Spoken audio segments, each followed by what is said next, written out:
Hello students, welcome back to the channel Dinesh sir live study. आप मेरे साथ सीख रहे हैं 2020 में आया हुआ 12th का न्यू सिलेबस मैथ्स 1 के अंदर हमने चैप्टर नंबर 7 जो है कंटिन्यू रखा है एलपीपी लीनियर प्रोग्रामिंग प्रॉब्लम्स। इसका हम एक्सरसाइज 7.4 जो है पिछले लेक्चर से कंटिन्यू करके रखा है हमने, और ये लेक्चर लास्ट लेक्चर है इस पूरे चैप्टर का, जिसमें 7.4 के अंदर लास्ट के जो मिनिमाइज करने वाले, इस तरह से जो मिनिमाइज वाले जो क्वेश्चंस है 6, 7, 8 उसको हम यहाँ कंप्लीट करेंगे। इसके साथ ही ये जो एलपीपी चैप्टर है इस लेक्चर के साथ यहाँ पर खत्म हो जाएगा और हमारे कंप्लीट हो जाएंगे टोटल 12th के न्यू सिलेबस मैथ्स के 15 चैप्टर में से 13 चैप्टर इस लेक्चर के साथ।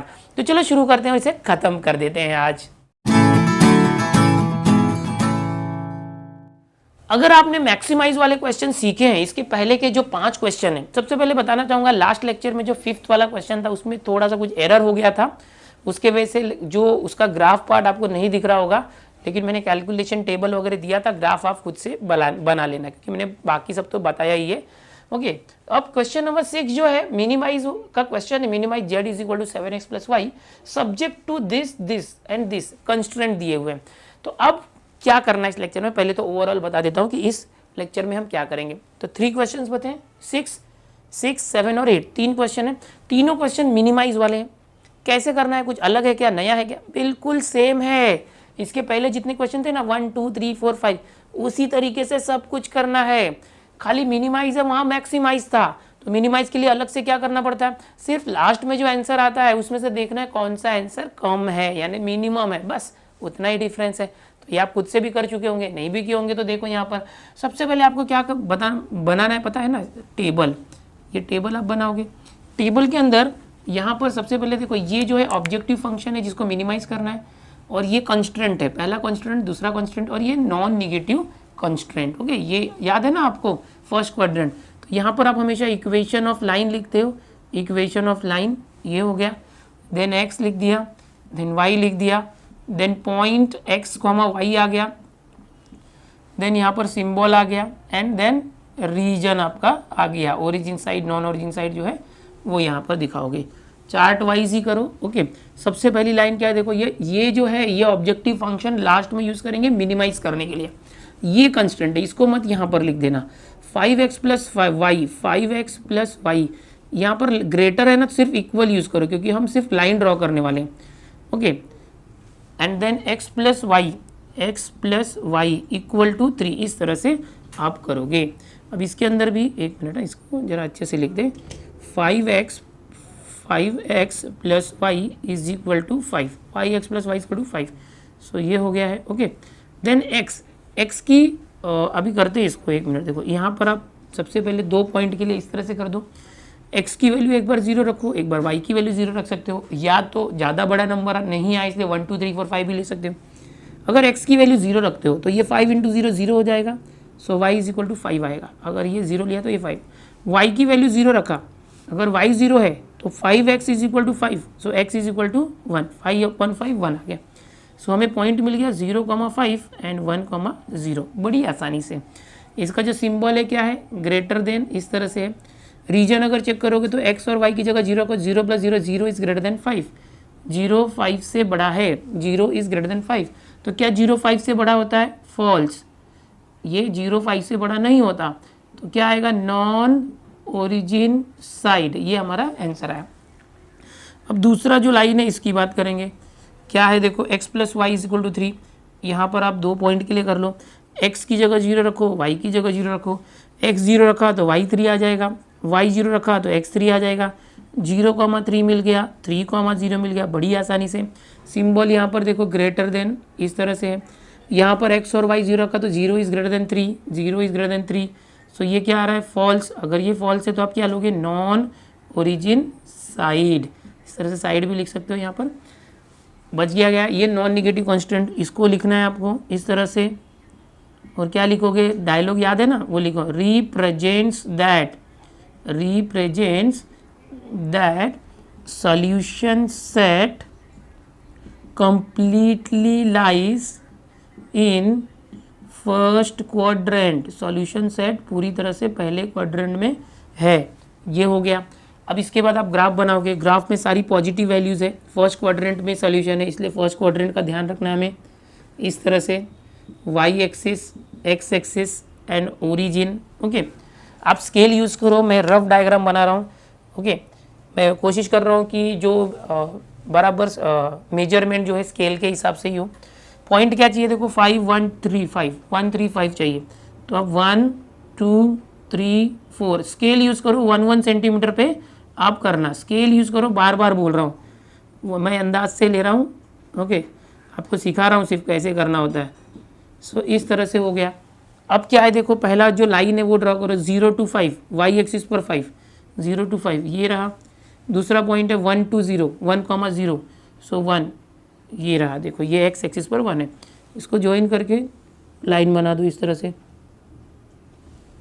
चलो ये हो गया एक लाइन। क्या था ये, 5x + y = यहाँ पर लिख सकते हैं 5x + y = 5, ये हो गया। अब दूसरी लाइन क्या है देखो, x + y 3, 0,3 और 3,0, 0,3 और 3,0 ये, ठीक है। अब इन दोनों को ज्वाइन करो, ये देखो ये गया, ये आगे स्ट्रेट लाइन स्केल यूज़ करो, ठीक है। x + y = 3 ये हो गया। और ये क्या था कि फर्स्ट क्वाड्रेंट में आंसर आना चाहिए, मतलब y के राइट साइड में और x के ऊपर, ये जो फर्स्ट क्वाड्रेंट है इसके अंदर ही आंसर आना चाहिए। अब यहाँ पर देखो दोनों का नॉन ओरिजिन साइड है, तो नॉन ओरिजिन मतलब क्या, ये जो लाइन है इसका नॉन ओरिजिन मतलब देखो इसके किस साइड ओरिजिन है, इस साइड, इसके नीचे साइड ये ओरिजिन होता है, तो इस लाइन के नीचे साइड ओरिजिन है, बट यहाँ क्या चाहिए नॉन ओरिजिन, तो इस लाइन के ऊपर वाला एरिया हमारा सोल्यूशन है, इस लाइन के ऊपर। जो दूसरी लाइन है x + y = 3, इसका भी नॉन ओरिजिन है। जो दूसरी लाइन है इसके भी जिस साइड ओरिजिन है वो सोल्यूशन नहीं है, इसके अपर साइड में सोल्यूशन है, तो इस लाइन का अपर साइड और इस लाइन का भी अपर साइड, तो और ये y के इस साइड होना चाहिए, x के इस साइड, तो कॉमन सोल्यूशन कैसा आएगा देखो मैं शेड करता हूँ इस तरह से। यहाँ से ओपन है, अनबाउंडेड है, क्लोज नहीं आ रहा है, ठीक है, अनबाउंडेड आ रहा है।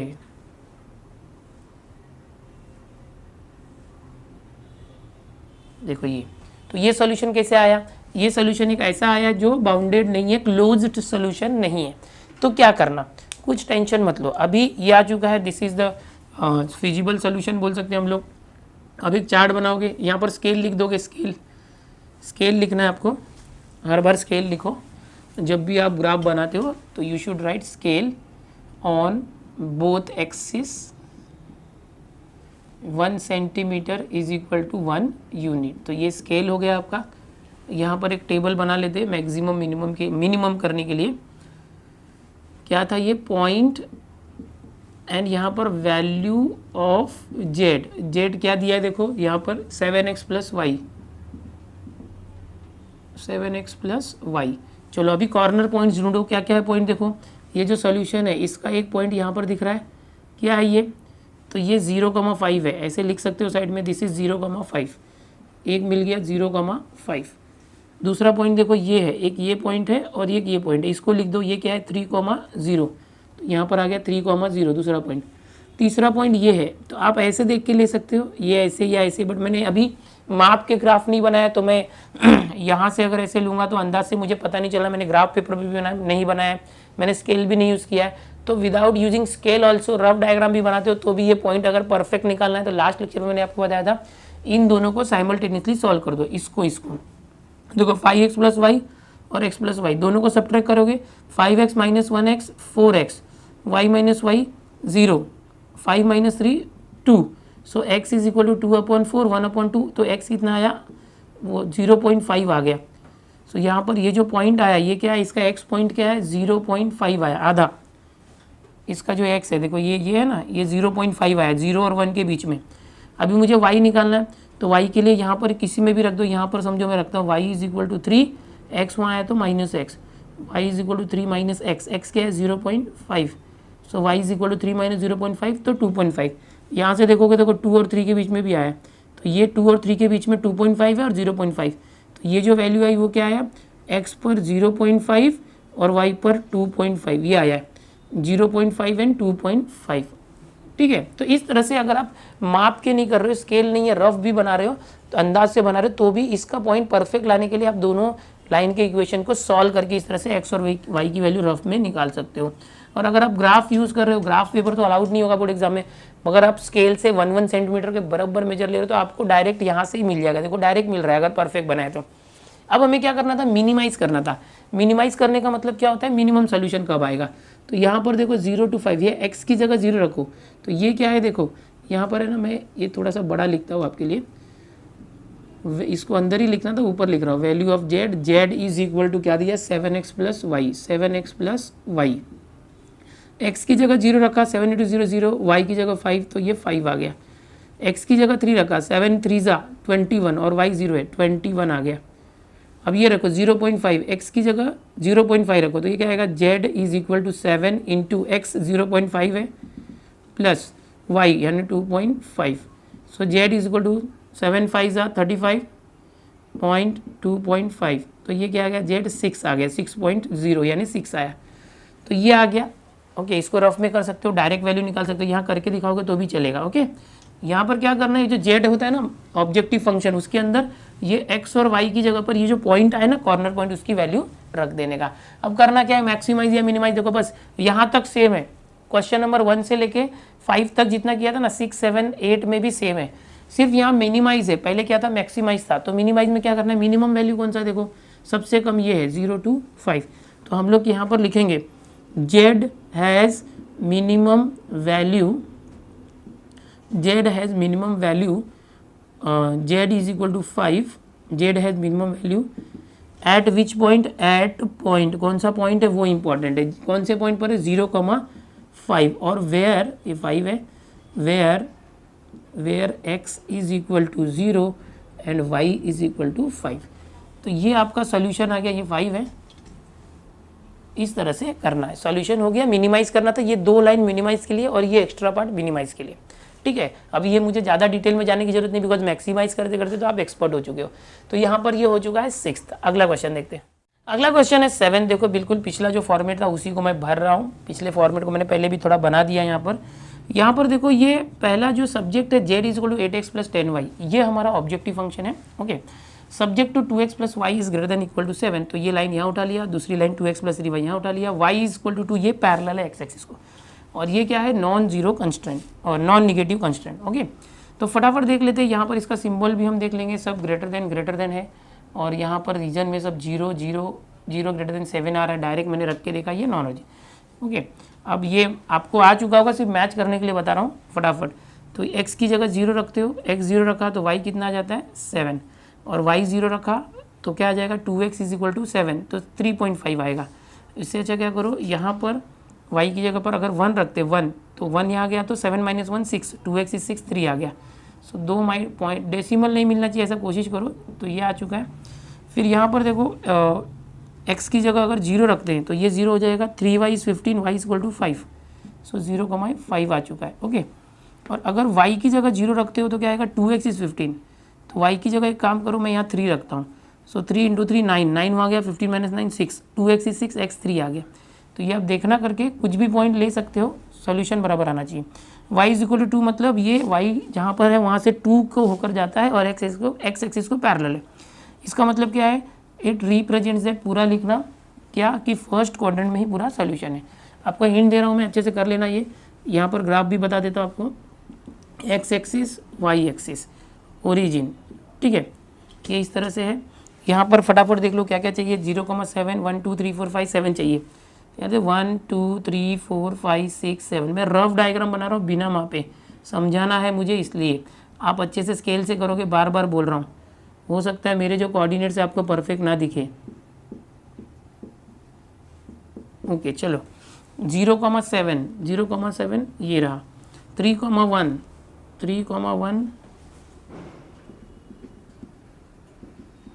चलो ये रहा 3,1। अब ये क्या है, इनको मिला के एक लाइन ड्रॉ कर दो इस तरह से। क्या है ये, 2x plus y equal to 7, 2x plus y equal to 7। अब नेक्स्ट देखो, ये दूसरा 0,5 ये रहा, 3,3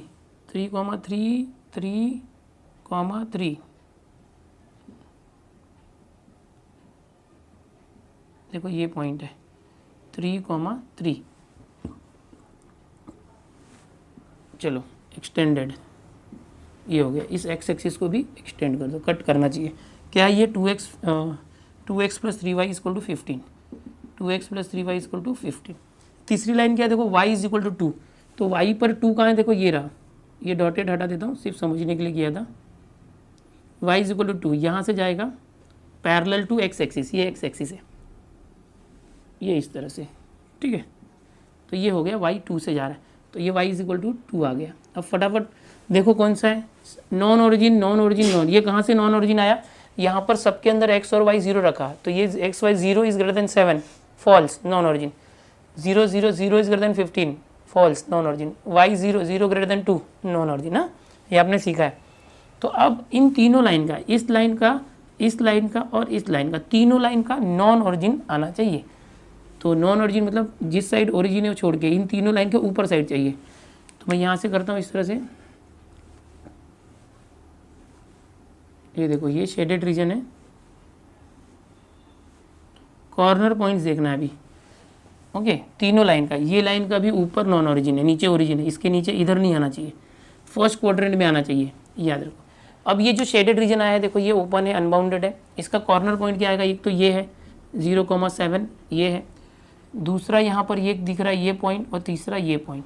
तो ये जो दोनों पॉइंट्स है इसको जरा फाइंड करते हैं सॉल्यूशन से। कैसे करोगे, यहाँ पर देखो ये y इज इक्वल टू 2 है, तो इसका y 2 फिक्स हो गया, क्योंकि ये 2 से जा रहा है y, इसका x निकालना चाहिए, कितना है। एक काम करो, ये दोनों लाइन है ना, इसमें y की जगह 2 रख दो, तो 2x प्लस 3 2 6, x आ जाएगा, 2x इज 6 में आ गया, 15 माइनस 6 9, तो x इतना है 9/2 4.5, तो इसका 4.5 आ गया ये पॉइंट। अब ये पॉइंट देखो, ये पॉइंट ये कैसे आएगा, इन दोनों को सॉल्व करना पड़ेगा। 2x plus y is equal to 7 ये वाला, और ये 2x plus 3y is equal to 15, ये लाइन और ये लाइन को सॉल्व करोगे तो ये पॉइंट आएगा। कैसे करोगे, माइनस कर दो, minus minus minus, 2x cancel, y minus 3y minus 2y, 7 minus 15 तो minus 8, minus minus cancel, y 4 आ गया, इसका y क्या आया 4, y is equal to 4, comma x कितना आएगा, ये जो y इज इक्वल टू 4 है यहाँ रख दो किसी में, इसमें रखते, सो 2x इज इक्वल टू 7, ये 4 है उस साइड गया तो -4, so 2x equal to 7 minus 4 3, x क्या आएगा 3/2 1.5, तो इसका जो x आया 1.5 आया, तो हमें पॉइंट मिल गया ये। अब क्या करोगे, सॉल्यूशन निकालो यहाँ पर, चलो यहाँ करता हूँ मैं आपके लिए, यहाँ पर पॉइंट ले लेते, पॉइंट x, y और वैल्यू ऑफ z क्या था यहाँ पर देखो 8x plus 10y, 8x plus 10y। फटाफट देख लो, पहला पॉइंट क्या है 0,7, 0,7, दूसरा पॉइंट क्या है देखो ये 1.5,4, और तीसरा पॉइंट ये है, ये क्या है 4.5,2। कॉर्नर पॉइंट देखने हैं सिर्फ, ओके, कॉर्नर पॉइंट देखने हैं। दिख रहा है क्या आपको, बोर्ड नीचे तक चेक कर लो, हाँ दिख रहा है। चलो अभी z इज इक्वल टू, अभी x और y की वैल्यू रखो, x की जगह 0 रखना, y की जगह 7, तो z is equal to 0 plus 7, 10 7 70 आ गया, पहला 70 आया इस पर। दूसरा देखो यहाँ पर x की जगह 1.5 रखो, तो यहाँ से निकाल सकते हो 8, 1.5 प्लस 10, y की जगह 4 रखा, z 12 आया, ओके, 10 4 जा 40, 40 और 12 52, तो ये 52 आ गया, ये 70 है, अच्छे से लिखते हैं। दूसरा पॉइंट 52 है, तीसरा पॉइंट 4.5 और 2 क्या है 4.5 और यहाँ पर 2 है, तो सॉल्व करो कितना आ रहा है 36 प्लस 20, तो ये 56 आ गया है ना, 36 और 20 56। अब यहाँ पर देखना है कि यहाँ मिनिमाइज करना है, मिनिमाइज मतलब कौन सी वैल्यू सबसे कम है, तीनों में देखो सबसे वैल्यू 70 यानी 70, 52 और 56, सबसे कम कौन सा है 52, कौन सा पॉइंट है 1.5, 4। अब जो रफ वर्क था वो हटा देता हूँ यहाँ से, सब ये सब रफ वर्क था, ओके। यहाँ पर डायरेक्ट करोगे z has minimum value at z is equal to, minimum value z is equal to, at नहीं, z is equal to 52 at कौन से पॉइंट पर है 1.5, at point 1.5, 4 where x is 1.5 and y is equal to 4। तो इस तरह से देखो हमारा सोल्यूशन आ चुका है, ये क्वेश्चन नंबर 7 का सोल्यूशन है, ठीक है। इसका स्क्रीनशॉट ले लो, ये हो चुका है, काफ़ी लंबा चौड़ा सोल्यूशन है, आपको शॉर्ट में बताने वाला था लेकिन पूरा ही मैंने बता दिया है। अभी इसके बाद देखो बच्चों एक और क्वेश्चन है, क्वेश्चन नंबर 8। क्वेश्चन नंबर 8 भी मिनिमाइज है। अच्छा, इसका पीछे आंसर मैच करोगे ना, वहाँ मैक्सिमाइज करके आंसर दिया है, तो वहाँ करेक्शन है पीछे आंसर में, ठीक है। मिनिमाइज क्या है, देखो यहाँ पर z is equal to 6x plus 21y, यहाँ पर z है 6x प्लस 21y। अब यहाँ पर 3 कंस्टेंट इस तरह से दिया है, 3 लाइन दिया है, यहाँ y इक्वल टू 2 था, वहाँ पर 3 लाइन है, तो जैसे इसको किया और एक लाइन करने का, तीसरी लाइन, और नॉन निगेटिव कांस्टेंट है x is greater then 0 y। यहाँ पर इसका मैंने वैल्यू लिखा नहीं है, वो लाइन मिटा दिया, आपको लिखना था। तो मैं चाहूँगा कि 8वां आप खुद से करो, क्योंकि ये सिमिलर है। अभी हमने 8 क्वेश्चन थे, 8 में से हमने पूरे कर दिए। छठा 7वां जो मिनिमाइज का था वो बताया, 8वां सिमिलर है, आप खुद से करो। यहाँ पर ये जो चैप्टर है 7.4 फिनिश होता है। इसी के साथ हमने जो लीनियर प्रोग्रामिंग प्रॉब्लम्स है उसके सारे के सारे जो ये चैप्टर जो है फिनिश कर दिया है। ओके, कोशिश की मैंने ज़्यादा से ज़्यादा क्वेश्चन अटेम्प्ट करवाने की। हाँ, इसमें मैंने आपको बताया था कि अगर मैंने 7.4 का एक क्वेश्चन आपको बता दिया तो आप सब कर लोगे। तो मुझे उम्मीद है कि आपने कर ही लिया होगा पहले, फिर भी मैंने सोचा था नहीं, आपको सब सॉल्व करके दूंगा ही, जितना भी होगा मैक्सिमम। यहाँ पर मैंने सब सॉल्व करके दिया है। ओके, अब अभी भी आपको लगता है कि दिनेश सर सिलेबस पूरा करेंगे या नहीं, तो यार किस चीज़ का इंतजार है, हो गया ना, 15 में से 13 चैप्टर हो गए। अब बचा है डिफरेंशियल इक्वेशन और लाइन एंड प्लेन। जल्दी से जल्दी मैं दोनों चैप्टर जो है फिनिश करने वाला हूँ। अभी तक अगर आपने सब्सक्राइब नहीं किया होगा तो कर लो, दोस्तों में शेयर करो, वीडियो को, हर वीडियो को लाइक कर दिया करो। ओके, लाइक कर दिया करो, पता चलेगा कितने लोग को अच्छा लग रहा है कि नहीं। जूनियर्स को रिफ़र करो, 10th और 11th के जो बच्चे हैं उन तक इस चैनल को पहुँचाओ, क्योंकि 10th 11th के भी लेक्चर में ला रहा हूँ। चलो मिलते हैं नेक्स्ट लेक्चर में नए चैप्टर के साथ। बाय।